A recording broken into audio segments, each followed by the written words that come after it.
Evangelho de Marcos, capítulo 4, verso 26.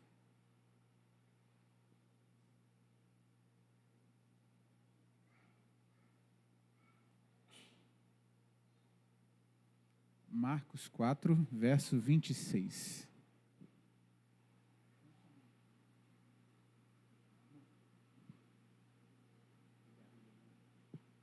Marcos, capítulo 4, verso 26.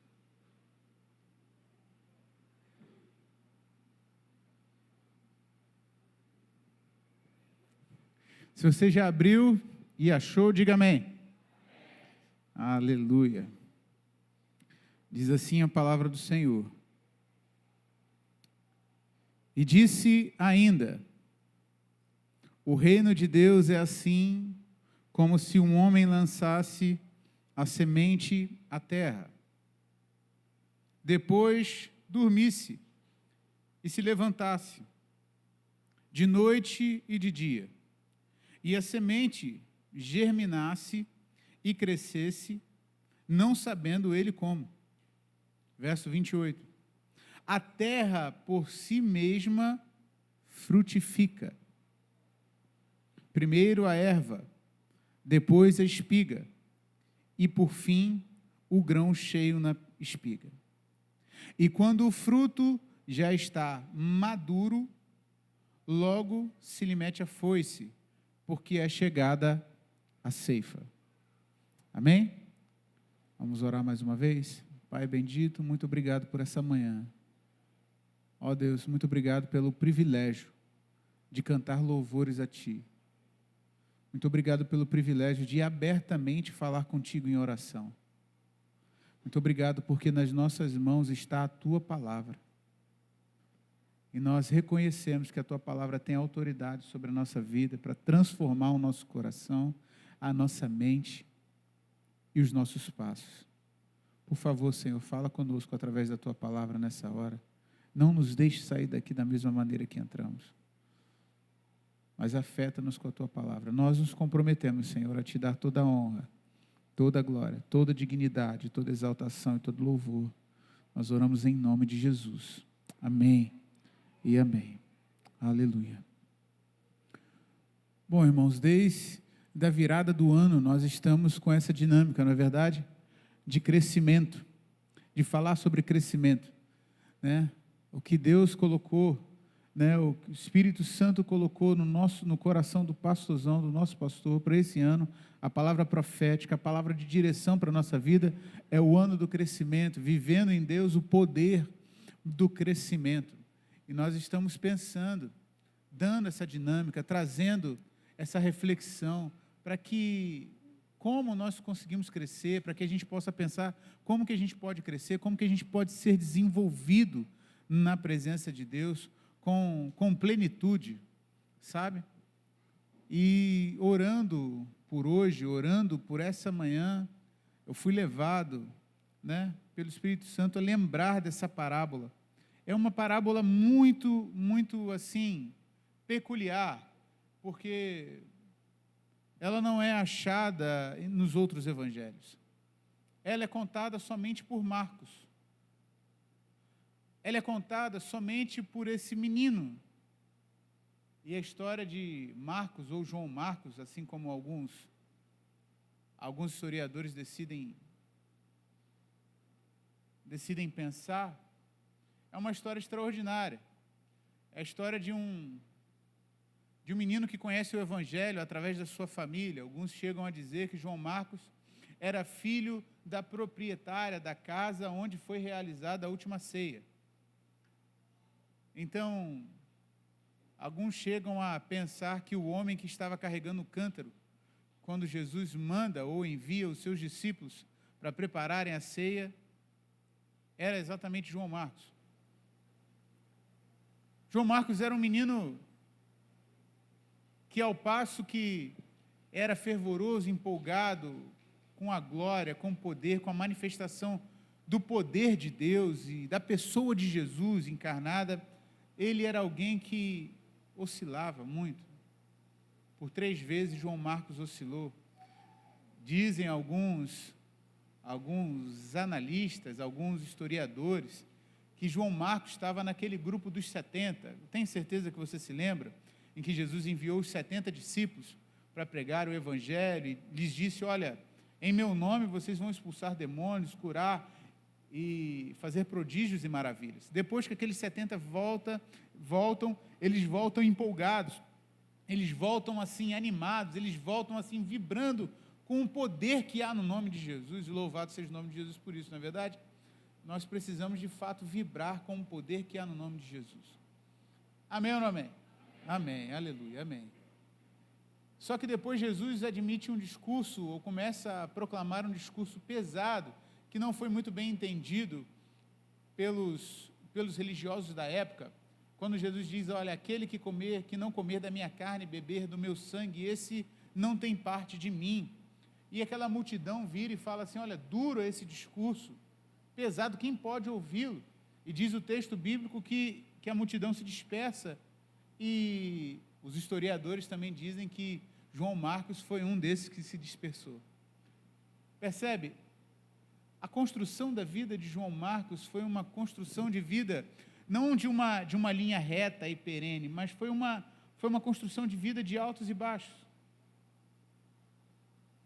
Gosto muito de um autor chamado Chesterton, J. Chesterton. E ele diz o seguinte, ele diz que a nossa vida cristã, ela é muito mais vivida no fundo dos vales do que no cume dos montes.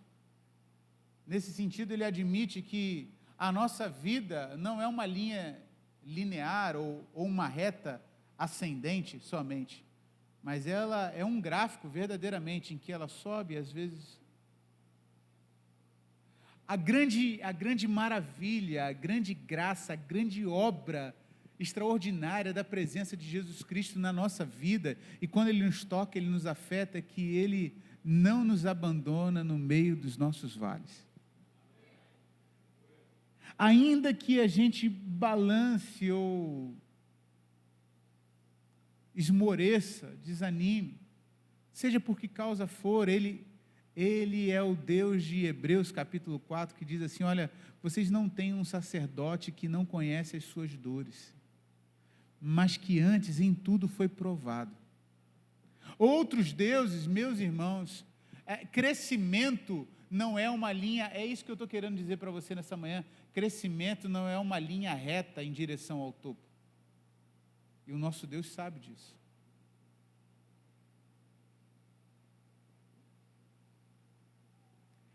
Às vezes, já ouviu aquela expressão? Eu estou dando 2 passos para trás, para depois dar 5 para frente. Já viu aquela expressão? O problema é que quando, às vezes, na nossa vida, a gente dá 2 passos para trás, a gente acha que está dando errado. Às vezes a gente acha que... É assim com você também, ou não? Comigo, às vezes, foi muitas vezes. Só que o nosso Deus sabe que todas as vezes que Ele nos recua, ou que aparentemente a nossa fé ou a nossa postura, ela balança, na verdade é Deus nos aprofundando ainda mais para que a gente seja sólido o suficiente para encarar de frente lá na frente os problemas que vêm. Sabe? Deu para entender? João Marcos era esse camarada. E ele foi tão extraordinário, mas tão extraordinário, que o Evangelho de Marcos, não lembro se eu já falei isso aqui ou não, mas o Evangelho de Marcos é o Evangelho, na verdade, de Pedro. Como assim, pastor? João Marcos, depois das suas indas e vindas e dos seus balanços na fé e no ministério, e aí vale citar o livro de Atos, em que João Marcos segue viagem com Paulo e Barnabé, mas no meio do caminho percebe o perigo iminente do ministério, porque ministério é algo perigoso. Ele recua e volta, e aí ele volta e começa a andar com Pedro, o apóstolo Pedro, e anda de maneira tão próxima de Pedro, que Pedro, dizem os historiadores, que não sabia ler ou escrever direito. Se não fosse analfabeto, talvez seria semi-analfabeto. E Pedro já era o mais maduro de todos, era já o mais velho. Pedro pega João Marcos e trata João Marcos como um discípulo chegado, secretário, a ponto de ditar para João Marcos o que ele viveu com Jesus, ou as impressões que ele teve da caminhada com Jesus.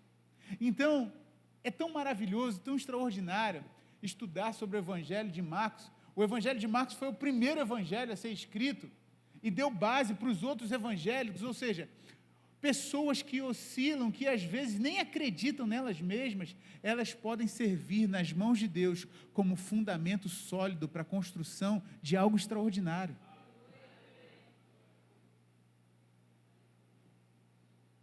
Foi o primeiro evangelho escrito.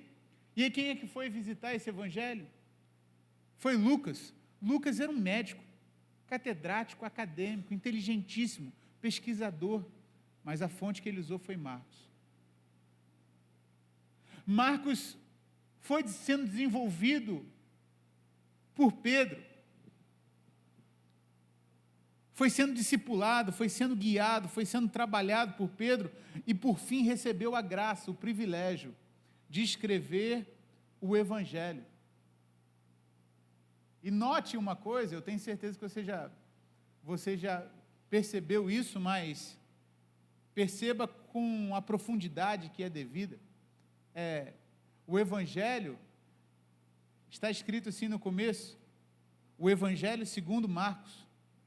Mas quem ditou não é Pedro? É. Mas o Evangelho está escrito segundo Marcos. Sabe por quê? Porque todas as vezes que a gente se submete ao processo de Deus e admite que alguém caminhe com a nossa vida, discipulando a nossa vida, cuidando da nossa vida, quando a gente decide honrar aquela pessoa que investiu e discipulou na nossa vida, Deus trabalha sem que a gente queira. Deus faz com que a nossa vida seja promovida para a glória dele. O Evangelho foi ditado por Pedro, mas quem recebeu a honra foi um menino que vacilava aqui. Então talvez você tenha, ou esteja achando, algum dia na sua vida achou, que você não era bom o suficiente para fazer a obra, ou que você não tem a capacidade adequada, ou que você não tem o... Esqueça isso nessa manhã em nome de Jesus. Porque Deus conta conosco. Deus conta com você. Deus quer usar você. E a boa notícia para você nessa manhã é que, enquanto você não desistir, Ele não desistirá de você. E quando você pensar que acabou, ainda nem começou. Porque como diz o pastor Heber, o melhor de Deus sempre está por vir. Aleluia. Esse moço escreve essa parábola extraordinária, e ele começa dizendo assim, disse ainda, o reino de Deus é assim, verso 26, o reino de Deus é assim, como se um homem lançasse a semente à terra. E o capítulo 4 de Marcos começa de um jeito, assim, inusitado. Jesus é confrontado pelos religiosos da época. Capítulo 3, verso 20, em diante você pode ler isso. E ele é confrontado numas áreas assim, difíceis. Ele é confrontado na sua autoridade para fazer o que estava fazendo. Ele teve a sua identidade, ou teve uma tentativa real de ter a sua identidade abalada, sacudida, porque ele estava fazendo a obra de Deus, mas os religiosos chegaram para ele e falaram assim, olha, isso é obra de Beelzebu, isso é obra do diabo.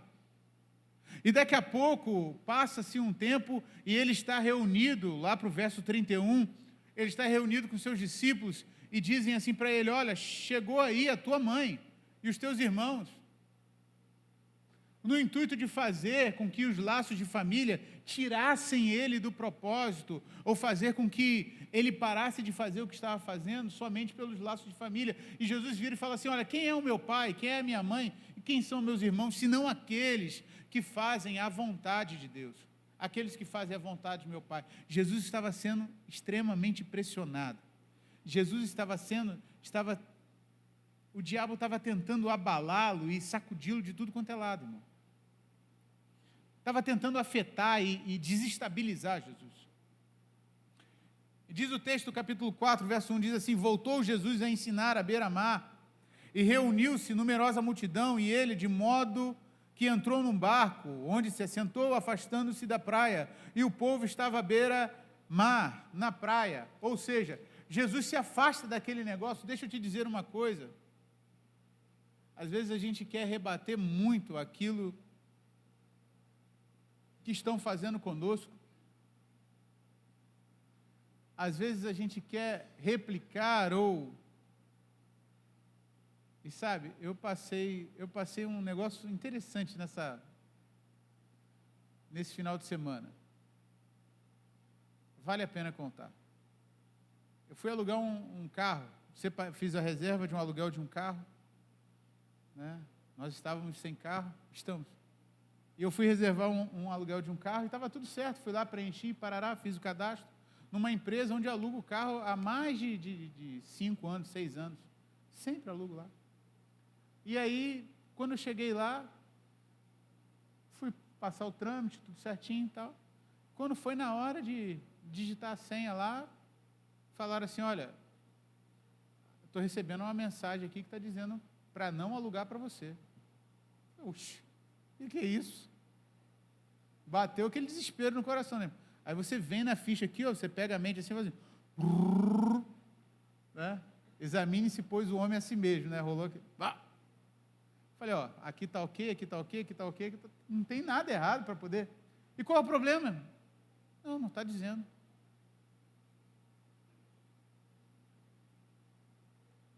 Não está dizendo. E aí depois eu fui pesquisar na internet e eu vi que essa empresa, ela está recebendo uma série de processos, porque ela simplesmente decide que seu cadastro não está mais ok e acabou. Lá, e depois eu fiquei lá 3 horas tentando resolver o meu problema. Em 3 horas, 4 pessoas aconteceram a mesma coisa com elas. E aquilo me desestabilizou, irmão, porque eu fiquei envergonhado. Eu confesso, eu fiquei envergonhado.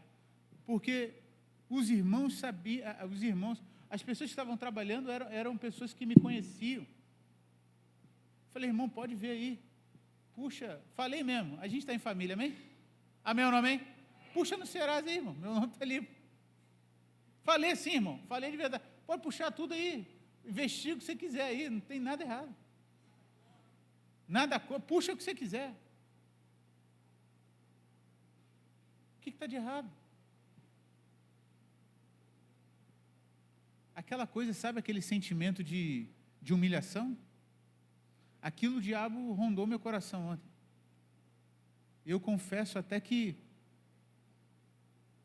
veio, sabe quando o apóstolo Tiago diz assim, ó, irai-vos, mas não pequeis. Eu acho que eu cheguei no irai-vos. Rapaz, aquele negócio me angustiou, me desestabilizou. O que é isso, gente? E olha, você não vai poder alugar, acabou. Aí depois eu saí, peguei Natália, conversamos um pouco, sentamos, acalmou o coração. O que é isso, irmão, que acontece? Já aconteceu alguma coisa assim parecida com você? Te desestabilizou? Te sacudiu? Ou parece que quer colocar sobre você algo que não lhe pertence? Ou uma fama, uma reputação? Parece? O diabo sempre tenta fazer isso, tentou fazer isso com Jesus. Você está trabalhando para Deus, você está vivendo a sua vida com Deus tranquilo, e aí o que acontece? Isso é coisa de Beelzebul. É desestabilizar, te menosprezar, tirar a validade da sua autoridade. Sabe o que Jesus faz? Jesus fica em silêncio. Vai para a praia, pega o barco, entra um pouquinho, adentra o mar, e uma multidão se reúne para ouvi-lo. Deixa eu te dizer uma coisa, irmão. O diabo vai trabalhar esse ano todinho para te desestabilizar. O diabo vai trabalhar o ano todinho para dizer para você que você não é quem Deus diz que você é. O diabo vai trabalhar esse ano todinho através de pessoas, de circunstâncias, de problemas e de situações para dizer para você que você não pode crescer, que você não vai avançar, que você não é digno. Se envolva com a palavra de Deus. Foi isso que Jesus fez. Jesus começou a falar acerca do reino de Deus. Bota na tua boca, bota na tua mente, no teu coração, bota a palavra de Deus. Porque foi isso que Jesus fez. Jesus não reclamou, nem foi falar com quem de direito. Jesus se reuniu com seus discípulos e começou a falar acerca do reino de Deus. Irmão, deixa eu te dizer uma coisa, trabalhe para Deus enquanto você trabalha para Deus. Parece um jargão, mas não é. É a verdade da palavra para Deus. Trabalhe para Deus, fale das coisas de Deus e deixe que Deus cuide das suas coisas. Porque o justo, eu sei que você sabe, não se... Amém, obrigado, Jair. O justo não se justifica. O justo vive para a glória de Deus e Deus o justifica. É assim que funciona, irmão. E Jesus estava nessa dinâmica. E diz o texto lá, disse ainda, o reino de Deus é assim, como se um homem lançasse uma semente à terra. E a primeira parábola, Jesus fala ou prega através de 4 parábolas no capítulo 4. Ele prega através da parábola do semeador, ele prega através da parábola da candeia, ele prega através da parábola da semente e ele prega através da parábola do grão de mostarda.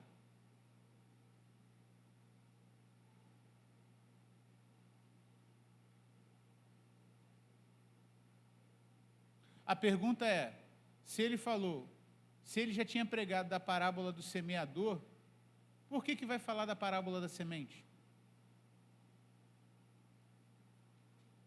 Se você ler, você vai ver. Saiu um semeador a semear. E aqui, ele volta a tocar no assunto dizendo, olha, o reino de Deus é assim. É como se um homem lançasse a semente à terra. E a semente germinasse e crescesse, não sabendo ele como. Preste atenção. Jesus estava dizendo aqui que não depende só da semeadura e nem depende só da semente.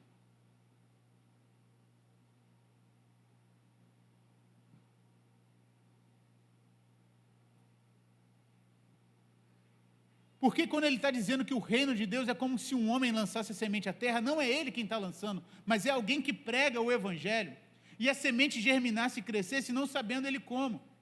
É como se esse homem falasse uma palavra, como aconteceu com você, como aconteceu comigo, irmão. Você está aqui? Diz amém. Você está atento aqui? Diz amém. Aleluia, amém.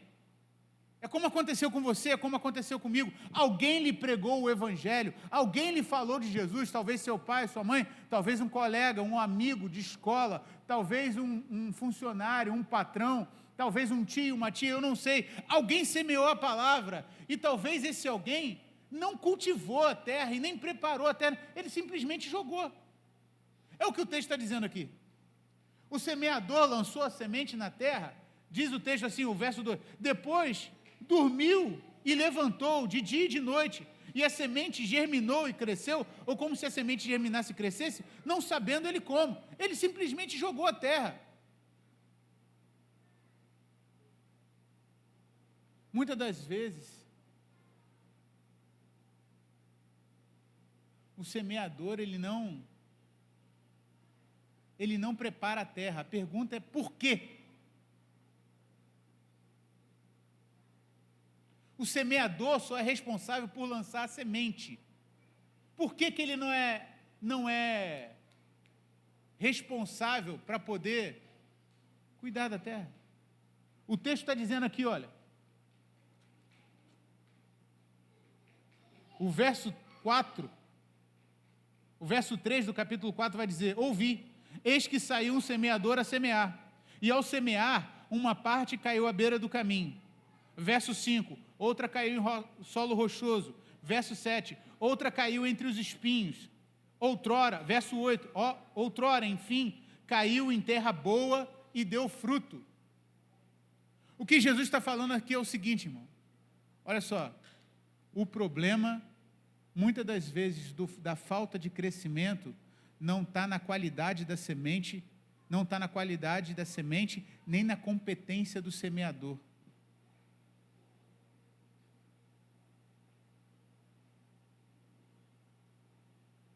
Você está aqui? Diz amém.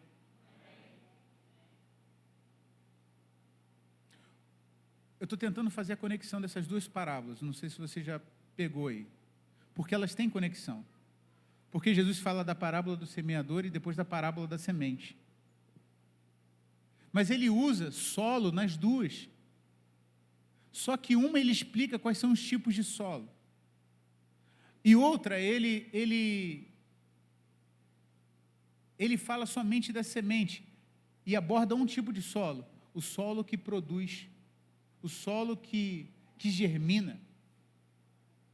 E Jesus faz a abordagem de 4 tipos de solo, e um é a beira do caminho. E o que significa a beira do caminho? É exatamente aquele que a palavra é lançada, mas o diabo logo rouba. A palavra está sendo lançada hoje para você, irmão. Mas o diabo está trabalhando na sua vida exatamente agora, para roubar essa palavra do seu coração. É isso que eu estou querendo dizer para você. Como, pastor? Fazendo você pensar em outra coisa, fazendo você se focar em outro lugar. O diabo está trabalhando exatamente agora para trazer à memória os pontos ou as questões que estão na sua vida, que estão inquietando, às vezes, a sua vida, para não focar na palavra de Deus, para que a semente caia à beira do caminho. E qual é o outro solo? O outro solo é o solo rochoso. É aquele que recebe com alegria. Porém, vindo a perseguição, porém, vindo os problemas, as dificuldades, logo ele deixa passar batido. Isso fala para nós de princípios, irmão. Os dias que nós estamos vivendo hoje são dias em que esse mesmo Chesterton que eu citei para você no começo da mensagem, ele disse uma frase que está viralizando, muita gente está conhecendo. Ele disse assim: olha, chegará o dia em que homens terão que pegarem armas para provar que a grama é verde. Vou repetir: chegará o dia em que homens terão que pegarem armas para provar que a grama é verde. Significa dizer que se você decidir firmar os seus pés sobre princípios e princípios bíblicos da palavra de Deus, você vai ser fortemente perseguido ou tentado.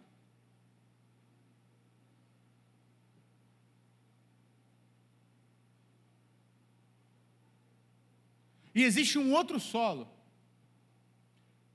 O terceiro solo, ele fala que é exatamente o solo que cai entre os espinhos. Já não tem pedras, já não é algo duro. A planta vai crescendo, ou vai germinando, vai crescendo, e à medida que ela cresce, ela vai se entremeando com os espinhos. E aqueles espinhos impedem que a planta cresça. Isso Jesus chama das riquezas e das seduções do mundo. A coisa... Ô irmão, se você ligar a televisão, você acha que você assiste quantas vezes um comercial sobre venda de televisão? Você assiste quantas vezes um comercial sobre venda de celular? Você assiste quantas vezes comercial de venda de carro? Você está recebendo estímulos 24 horas por dia quase, talvez só quando você não está dormindo, para você criar a sua identidade, estabelecer a sua verdade a partir daquilo que você tem e possui.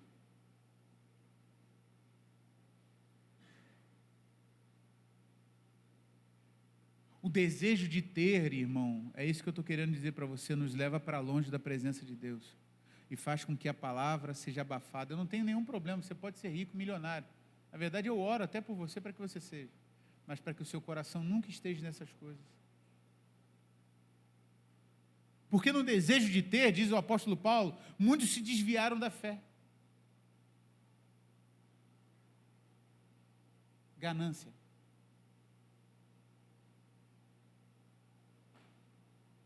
E por fim, o solo, que é o solo da nossa parábola, da semente, o verso 28 do capítulo 4 vai dizer: a terra por si mesma frutifica. Irmão, deixa eu te perguntar, que tipo de terra é você?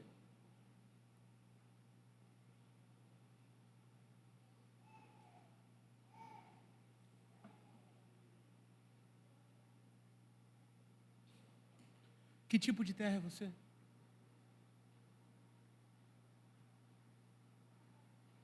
Que tipo de terra sou eu?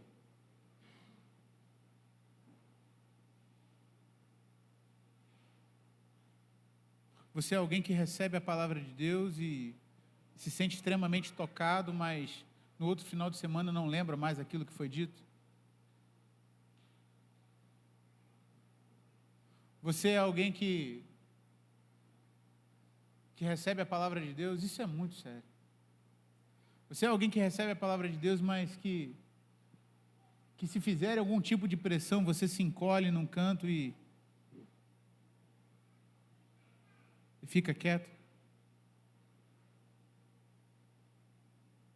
Você é alguém que recebe a coisa mais triste do mundo. Eu estava conversando com os irmãos de uma cidade praiana e ontem eu encontrei com ele. E ele disse o seguinte: louvado seja o nome de Jesus, porque não é a nossa realidade, mas pode ser a realidade de muita gente que a gente conhece. E a Bíblia também diz que quem está de pé, cuide-se para quem não caia, pode ser a nossa. Ele falou que nesse feriado ele recebeu uma série de prints de jovens e de adolescentes que estavam pulando carnaval. Eu olhei para os meninos porque são adolescentes, tem que olhar para eles. Os jovens e os adolescentes. E ele falou que recebeu um monte de print e agora tem que começar a correr atrás para poder pegar o prejuízo, calcular o prejuízo para depois remontar. Uma cidade para... Ei, meu irmão, deixa eu... Que loucura é? Quem ensinou para a gente que o ano só começa depois do carnaval? Quem foi que te ensinou isso? Foi Jesus?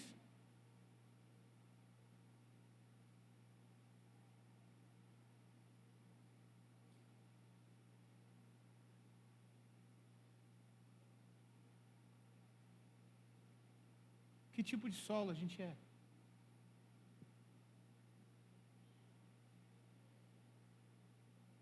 Mas tem um solo extraordinário e eu estou falando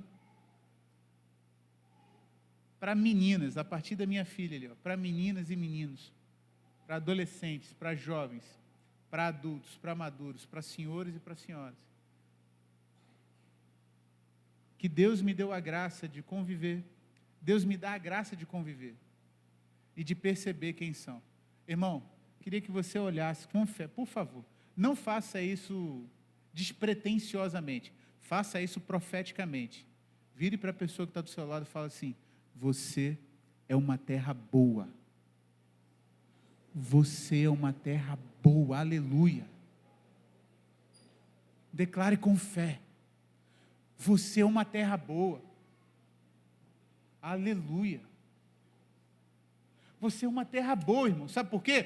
Porque terra boa recebe a palavra e a gente percebe mudança de vida a partir da semeadura da palavra.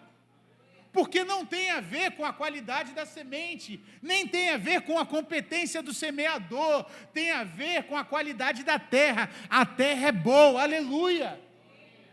Você é uma terra boa, irmão. Não deixa ninguém, nem nada te dizer o contrário disso. Em nome de Jesus. E se você tiver sensibilidade, abra o seu coração para de repente tirar as pedras, os espinhos que talvez ainda tenham. É necessário você se perguntar e fazer uma avaliação, logo depois, já que esse é o ano de crescimento, o que eu tenho recebido até o dia de hoje e que não tem crescido? O que não tem sido desenvolvido na minha vida de maneira que precisava ser desenvolvido? Porque eu sou uma terra boa, e terra boa frutifica. Essa é a síntese da nossa mensagem. Pastor, já acabou não, segura mais um pouquinho aí. Mas essa é a síntese da nossa mensagem dessa manhã. Você é uma terra boa. Você é uma terra que Deus já preparou, Deus já cultivou, tem nutriente dentro de você, irmão. Tem amor, tem graça, tem perdão, tem misericórdia, tem serviço, tem habilidade, tem dom, tem talento, tem capacidade, tem criatividade. Você é uma terra boa. Você é uma terra que está cheia para produzir a 100 por 1, irmão. Chegou a hora de você produzir a 100 por 1, irmão. Ei, você está aqui, amém ou não amém? Amém. Aleluia ou amém? Meu Deus do céu, você sabe, nós estamos entrando lá, ó. Vai ter um galpão maravilhoso, uma coisa extraordinária. Esse bairro inteiro está querendo ser alimentado com o fruto que você vai produzir. A sua casa está querendo ser alimentada com o fruto que você vai produzir, a sua família. Irmão, chegou a hora, é o tempo.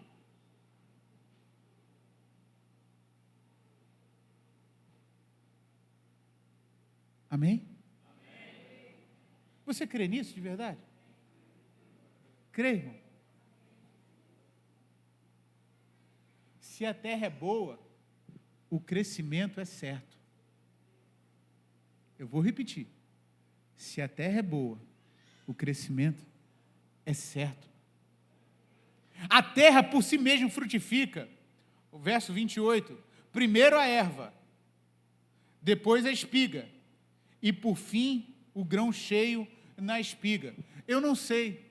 O que eu quero te dizer nessa manhã também é que crescimento se trata de processo. Não se preocupe. Não fique preocupado em dar fruto. Fique preocupado em não sair do processo de Deus. Vou repetir. Não fique com pressa de dar fruto. Fique preocupado em não sair do processo de Deus. Você consegue se enxergar dentro do processo de Deus? O que Deus está fazendo com você? Em qual etapa você está? Você está na erva? Louvado seja o nome de Jesus. Você está na espiga? Está começando a crescer? Começa a aparecer um formato. O que é isso? A erva é aquele que está sendo alimentado, está sendo nutrido, está sendo abastecido. Como que a gente é nutrido, abastecido, irmão? Isso é que é extraordinário. Porque o semeador joga a semente na terra, mas quem é que nutre?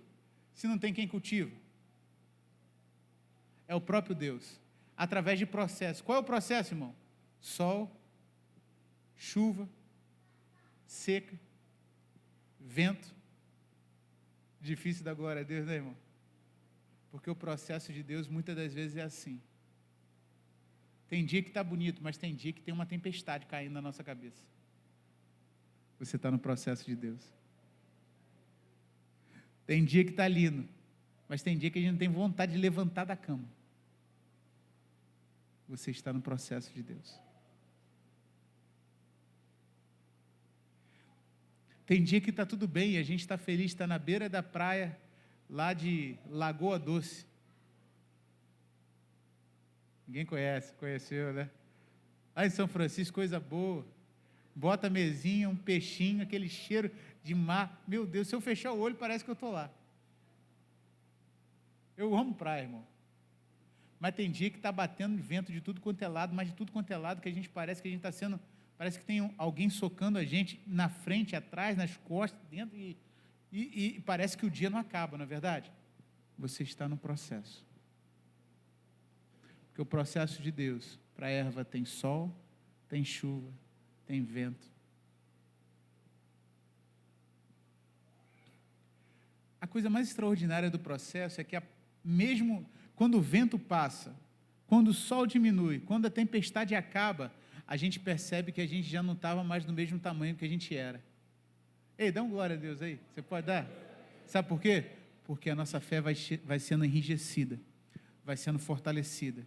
E aquilo que a gente temia já não causa mais temor. Aquilo que a gente tinha preocupação, aquilo já não nos preocupa mais. Aquela ansiedade, aquela angústia de saber se vai dar certo ou não, aquilo já se acalma, porque a nossa confiança em Deus e no caráter de Deus aumentou. Aleluia. Nós já somos a espiga. Nós já somos a espiga. Tem fruto? Não tem, mas já está rígido. já está forte, já está firme. E daqui a pouco, irmão, chega a hora do grão cheio na espiga.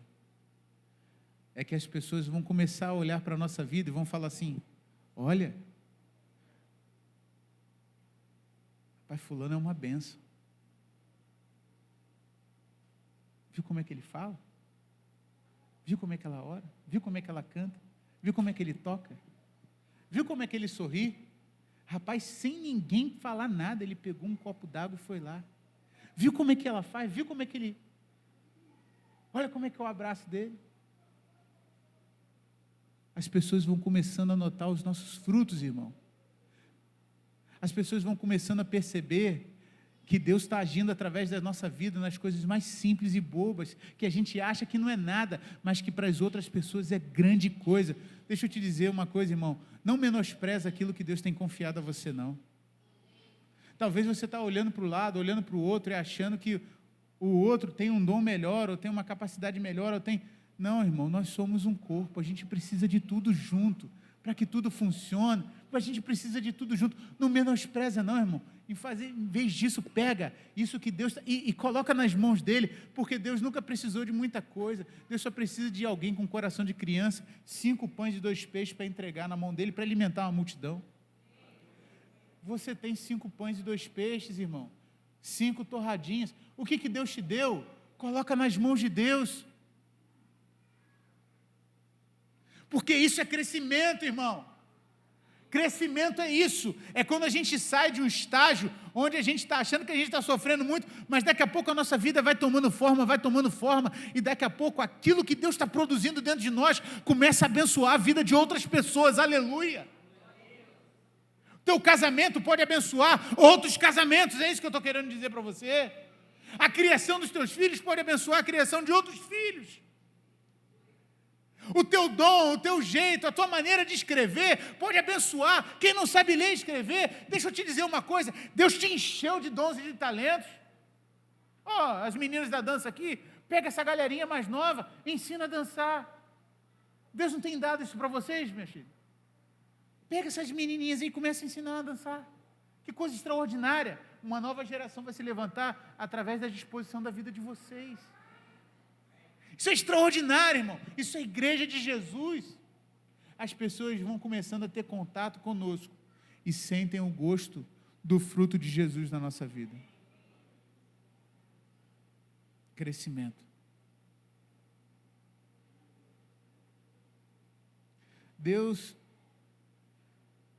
quer nos levar, irmão, à maturidade. E aqui eu encerro de verdade.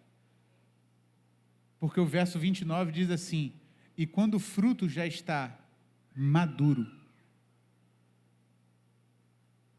quando o fruto já está maduro, logo se lhe mete a foice, porque é chegada a ceifa. O que é isso? Para que você ceifa? Para que você corta? Para que você tira um fruto? Para servir, não é isso? Ou para ele ser utilizado. Eu não cresci em roça, mas eu cresci numa vila militar, onde lá a gente tinha mangueira para tudo quanto é lado, ali em São Pedro da Aldeia. Meu pai é militar e eu morei ali. E quando eu era menino, assim, do tamanho de Pedro, assim, 14 anos, 15 anos, a gente saía da escola, largava a mochila em casa, e a gente fazia, sabe o quê? A gente botava umas bolsas, aquelas sacolas de compra, debaixo do braço, dentro do bolso, saía para catar manga, irmão. Manga. E eu não sei como é que chama aqui, mas lá a gente chamava de manga carlotinha. Não é carlotinha aqui? Ela é menorzinha. Ela não fica tão clara, mas aquilo é doce que nem o mel. Irmão, eu acho que eu já passei mal umas 3 vezes, tanto comer manga. Sentava, sério mesmo, eu comia manga, carregava manga para tudo quanto é lado. Só que a gente tinha um negócio, né? E a gente pegava, menino novo, carrava as pedras assim, tacava na mangueira para ver se caía e tal. Aí quando estava na casa de alguém, a gente ouvia às vezes um grito assim, não pega não, está verde ainda. Não pega, vai estragar a manga. Ô irmão, Deus não quer só fazer com que a gente frutifique, não. Porque a manga pode dar manga, a mangueira pode dar manga, mas se não tiver madura, Deus não quer só nos dar frutos, Deus quer nos dar maturidade.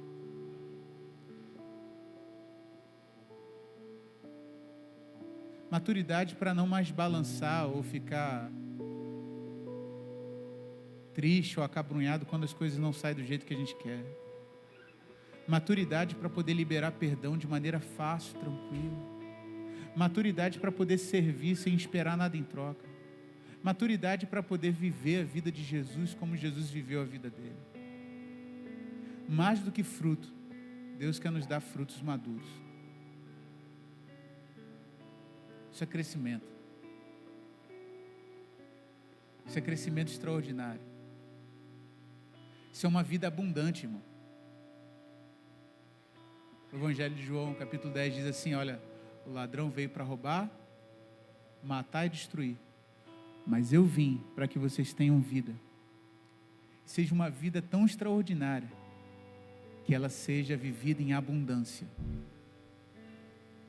O que é abundância? Plenitude. Ali o texto é plenitude. Sabe o que é plenitude?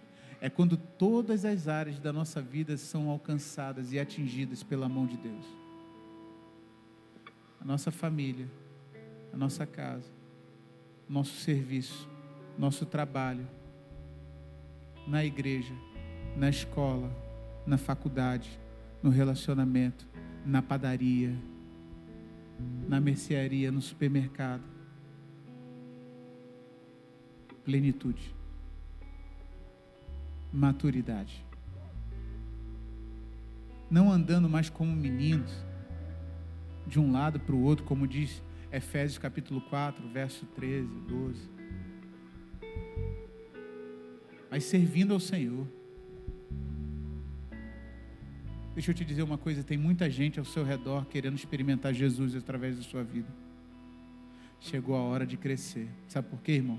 Porque eu não tenho dúvida nenhuma de que eu estou olhando para um solo fértil. Eu não estou te falando para te empolgar, não. Estou te falando porque eu creio. Porque um dia a gente começou falando sobre João Marcos, lembra? Um dia, Paulo achou que João Marcos não servia para o ministério. Mas depois, lá em Colossenses, em 2 Timóteo, se eu não me engano, 1 Timóteo, Paulo volta a falar assim, olha, chama aquele menino lá, que lançou fora. Chama aquele menino lá que eu achei que não servia, porque agora ele vai ser útil para mim. Gente improvável se transforma extraordinária nas mãos de Deus, porque frutifica a 30, a 60 e a 100 por um.